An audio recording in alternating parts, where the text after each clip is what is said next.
तो गाइस चलिए देर न करते हुए वीडियो की शुरुआत करते हैं और हिंदी के ऐसे प्रश्नों के बारे में देखेंगे जो कि आपके एग्जाम से बहुत ही महत्वपूर्ण प्रश्न है और इसमें समाज से संबंधित जितने भी महत्वपूर्ण प्रश्न हैं उनके बारे में बताया गया है। तो आप वीडियो को अंत तक देखिएगा और नए हैं तो चैनल को सब्सक्राइब भी कर लीजिएगा। तो आपके पास पहला प्रश्न है, दो अथवा दो से अधिक शब्दों से मिलकर बने हुए नए सार्थक शब्द को क्या कहते हैं। बहुत ही महत्वपूर्ण प्रश्न है, दो अथवा दो से अधिक शब्दों से मिलकर बने हुए नए सार्थक शब्द को क्या कहते हैं। चार ऑप्शन है, देख सकते हैं। तो इसमें से ऑप्शन नंबर आपका होगा समास, यानी कि ऑप्शन नंबर आपका बी बिल्कुल सही है। और नेक्स्ट प्रश्न है कि समास का शाब्दिक अर्थ होता है। पूछा गया है कि समास का शाब्दिक अर्थ क्या होता है। चार ऑप्शन है, इसमें से ऑप्शन नंबर आपका संक्षेप, यानी कि ये ऑप्शन बिल्कुल सही है। समास का शाब्दिक अर्थ होता है संक्षेप। और नेक्स्ट प्रश्न है कि निम्नलिखित में से कौन सा पद अव्ययी भाव समास है।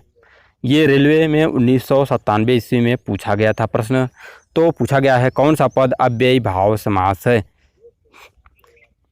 ऑप्शन एक है गृहागत, आचार शुक्ल, प्रतिदिन कुमारी। तो इसमें से करेक्ट आंसर आपका है प्रतिदिन, यानी कि ऑप्शन नंबर आपका सी बिल्कुल सही है।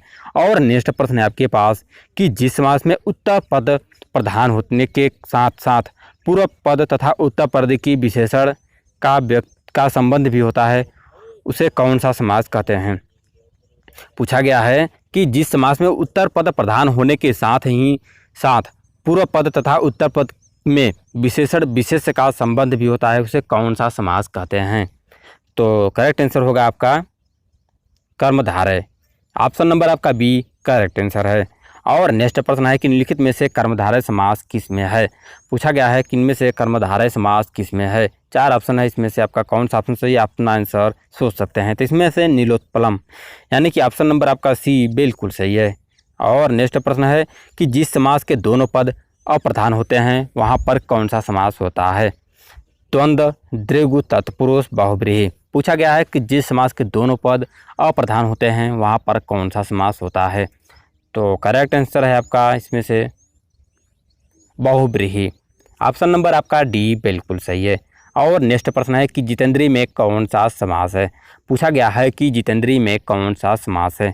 द्वंद्व, बहुव्रीहि, तत्पुरुष, कर्मधारय। तो आपका करेक्ट आंसर होगा बहुव्रीहि, यानी कि ऑप्शन नंबर आपका बी बिल्कुल सही है। और नेक्स्ट प्रश्न है कि देवासुर में कौन सा समास है। बहुत ही महत्वपूर्ण प्रश्न है, देवासुर में कौन सा समास है। बहुव्रीहि, कर्मधारय, तत्पुरुष, द्वंद्व। तो इसमें से करेक्ट आंसर है आपका द्वंद्व, यानी कि ऑप्शन नंबर आपका डी बिल्कुल सही है। और नेक्स्ट प्रश्न है कि देशांतर में कौन सा समास है। पूछा गया है कि देशांतर में कौन सा समास है। बहुव्रीहि, द्विगु, तत्पुरुष, कर्मधारय। तो इसमें से करेक्ट आंसर है आपका तत्पुरुष, यानी कि ऑप्शन नंबर आपका सी बिल्कुल सही है। पूछा गया है कि देशांतर में कौन सा समास है। कौन सा समास है, तत्पुरुष समास। और नेक्स्ट प्रश्न है कि दीनानाथ में कौन सा समास है। दीनानाथ में कौन सा समास है। तो कर्मधारय, बहुव्रीहि, द्विगु, द्वंद्व। तो करेक्ट आंसर है आपका कर्मधारय, यानी कि ऑप्शन नंबर आपका ए बिल्कुल सही है। और नेक्स्ट प्रश्न है कि मुख दर्शन में कौन सा समास है। पूछा गया है कि मुख दर्शन में कौन सा समास है। द्विगु, तत्पुरुष, द्वंद्व, बहुव्रीहि। तो करेक्ट आंसर होगा आपका तत्पुरुष, यानी कि ऑप्शन नंबर आपका बी राइट आंसर है। और नेक्स्ट प्रश्न है आपकी स्क्रीन पे कि कौन सा शब्द बहुव्रीहि समास का सही उदाहरण है। बहुत ही महत्वपूर्ण प्रश्न है, ऐसे प्रश्न अधिकतर एग्जाम में पूछे भी जाते हैं कि कौन सा शब्द बहुव्रीहि समास का सही उदाहरण है। निस्दिन, त्रिभुवन, पंचानन, पुरुष सिंह। तो इसमें से करेक्ट आंसर कौन सा है आपका। करेक्ट आंसर है पंचानन, यानी कि ऑप्शन नंबर आपका सी बिल्कुल सही है। और नेक्स्ट प्रश्न है कि निशाचर में कौन सा समास है। पूछा गया है कि निशाचर में कौन सा समास है। अव्ययी भाव, कर्मधारय, बहुव्रीहि। तो इसमें से ऑप्शन नंबर बहुव्रीहि, यानी कि ऑप्शन नंबर आपका डी बिल्कुल सही है। डी ऑप्शन राइट है। और नेक्स्ट प्रश्न है चौराहा में कौन सा समास है। महत्वपूर्ण प्रश्न है, पूछा गया है चौराहा में कौन सा समास है। बहुव्रीहि, तत्पुरुष, अव्ययी भाव, द्विगु। तो इसमें से करेक्ट आंसर है द्विगु, ऑप्शन नंबर आपका डी बिल्कुल सही है। पूछा गया है चौराहा में कौन सा समास है, तो कौन सा समास है, द्विगु समास है।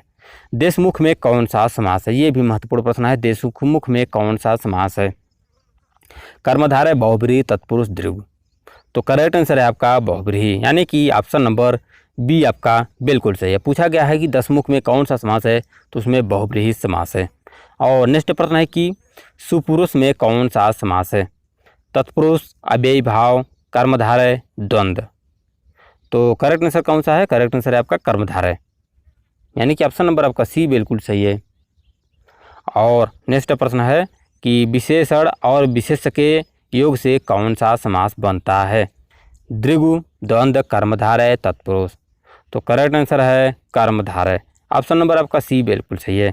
और नेक्स्ट प्रश्न है कि निम्नलिखित में से एक शब्द के द्विगु समास है, उस शब्द का चयन कीजिए। निम्नलिखित में से एक शब्द में द्विगु समास है, उस शब्द का चयन कीजिए।